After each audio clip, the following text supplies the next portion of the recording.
Welcome to India now.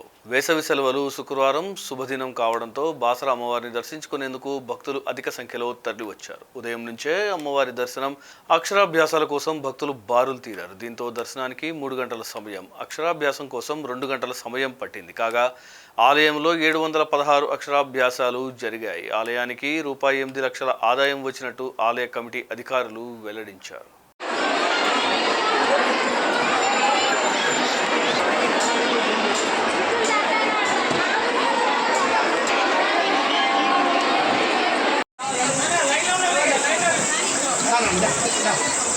చూడాలి